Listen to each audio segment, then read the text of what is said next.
Hi, this is Morley and this is the M-Wire. In this video, we are going to look at CEO Jack Dorsey's response as to why Mr. Trump and thousands of other conservatives, as well as libertarians, as well as moderates, and well as a lot of other political affiliations that defy description, have been kicked off Twitter. A big shout out to my new subscribers. Thank you very much for your support. I greatly appreciate it. If you haven't already subscribed in this age of absolutely ludicrous internet censorship, please do so, as that would greatly help out the channel. So Mr. Dorsey actually gives a response to why Mr. Trump and many others have been kicked off his beloved platform. And it's equally as asinine as the reasoning that they're complaining about being kicked off the internet for the Ugandan elections. I made a video about this yesterday. But aside from that, let's get into it. Twitter CEO Jack finally weighs in on justified booting Trump. It doesn't end well. Looks like Twitter CEO Jack Dorsey is getting that Americans are not happy with his actions. Twitter booted President Donald Trump, booted many conservative accounts, that virtually every right-leaning account has lost a big chunk of followers, decreasing the ability to reach people. In response, many people fled Twitter to other places like Parler. That caused Twitter stock to take a huge dive into the toilet. Then Big Tech tried to shut down Parler, Twitter's competition, and almost destroyed them in 2 days, all showing the scary power of Big Tech and the power that they wield even over the leader of the free world, more power even than any state.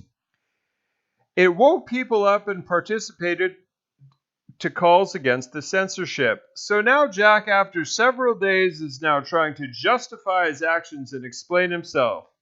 Sounds like he may have gotten a command from his board to clean up the mess. I do not celebrate or feel pride in our having to ban Donald Trump from Twitter, or how we got here. After a clear warning we'd take this action, we made a decision with the best information we had based on threats to physical safety both on and off Twitter. Was this correct? I believe this was the right decision for Twitter. We faced an extraordinarily and untenable circumstance, forcing us to focus all of our actions on public safety. Offline, harm as a result of online speech is demonstrably real, and what drives our policy and enforcement above all. Is it just me, or was the internet and social media in general a safer place before they decided to institute their draconian policies? You know, if you're old enough to remember back in the day when you could post anything as long as it wasn't illegal, and you, the viewer, got to decide if it's true or not. Apparently not. I believe this was the right decision for Twitter. Oh, sorry, that's the same tweet. Having to take these actions fragment the public conversation. They divide us. They limit the potential for clarification, redemption, and learning, and sets a precedent I feel is dangerous. The power of an individual or corporation has over a part of the global public conversation. Oh, there are just no words for this. Mr. Dorsey, why don't you take your advice? You are the spokesperson, so you are an individual for a corporation over the global public conversation. And you are only allowing people on your platform who happen to mirror your views. Anyone with dissenting views is not allowed to speak there. So, no to what you just said. It certainly sets up a dangerous precedent, that's true, but it didn't stop Jack from inserting himself and stepping over the line of just being a forum.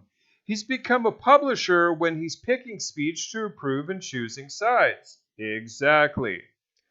The check and accountability on this power has always been the fact that a service like Twitter is one small part of the larger public conversation happening all across the internet.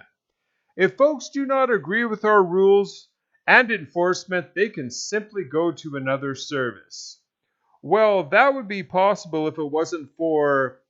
See, that's the problem. No, they can't. They tried that, and Jack's big tech buddies then destroyed that place. Parler is now suing in an antitrust action, and they're alleging collusion. Who can blame them? Because it surely looks like that. I mean, just a quick commentary on this. If you want to translate what happened to Parler to the real brick and mortar business world, imagine you own a men's clothing store that you're renting the space for, and the person that you're renting it from knocks on your door and says, "I'm going to be back in 24 hours. This had better be a women's clothing store tomorrow, or I'm just voiding your lease." That's effectually what happened here, because Parler was essentially getting cloud space, if you will, from Amazon, and they basically took away their cloud and therefore their internet space. This concept was challenged last week when a number of foundational internet tool providers also decided not to host what they found dangerous. I do not believe this was coordinated. More likely, companies came to their own conclusions or were emboldened by the actions of others. Yeah, without mentioning any names, right, Jack? Uh-huh. This moment in time might be call for this dynamic, but over the long term, it will be destructive to the noble purpose and ideals of the open internet. A company making a business decision to moderate itself is different from a government removing access, yet can feel much the same. It's not very different when it's become almost a monopoly or there is indeed collusion between all the subsets of big tech to shut someone down. Yes, we need to look critically at the inconsistencies of our policy and enforcement. Yes, we need to look at how our service might incentivize distraction and harm. Yes, we need more transparency in our modern moderation operations. All of this can erode a free and global internet. Uh-huh. Great, but you're still inconsistent and you still took out the president of the United States. Even the European leaders and the president of Mexico called you out for that. What's your explanation for the continued discrimination against folks on the right? If some were booted for belief in conspiracy, that's problematic because you'd have to boot two-thirds of the left that have pushed all kinds of conspiracy theories against Trump for 4 years. Very good point. Then he oddly pitched Bitcoin. The reason I have so much passion for Bitcoin is largely because of the model it demonstrates. A foundational internet technology that is not controlled or influenced by any single individual or entity. This is what the internet wants to be, and over time, more of it will be. Like, do you think before you talk, Mr. Dorsey? This is beyond ridiculous. Like, he's living in La La Land. This will take time to build.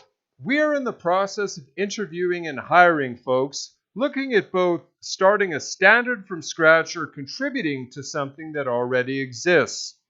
No matter the ultimate direction, we will do this work completely through public transparency. Oh, please. Thinking not only this is hitting them in the pocketbook, but they all know that this has amplified the calls to break up big tech and repeal their protections. Can't come soon enough for me. I believe that the internet and global public conversation is our best and most relevant method of achieving this. I also recognize it does not feel that way today. No, it doesn't. Everything we learn in this moment will be better. Our effort are pushed together what we are one humanity working together. Doesn't that all sound nice? Jack just wants unity and to help the world. I almost might believe it, except for the fact that they completely outed themselves when they blocked the Biden scandal story in October and suspended the New York Post, whose only terms of service violation was reporting news they didn't like. This is pretty much a load of horse hockey. Others have also a few things to say about Jack's sanctimonious scandal. But I won't get into that. They're basically mirroring my thoughts. This is ridiculous when a big tech company can just kick you off because they don't like what you're saying, even though they like what they're saying and their views do not mirror yours. Therefore, we're just not going to hear you. This is a very dangerous, dangerous territory, folks, and we live in a very dangerous world these days. Well, thank you very much for coming along to my video. Please, please, and please like, comment, share, and subscribe. The censorship isn't getting any lighter. God bless.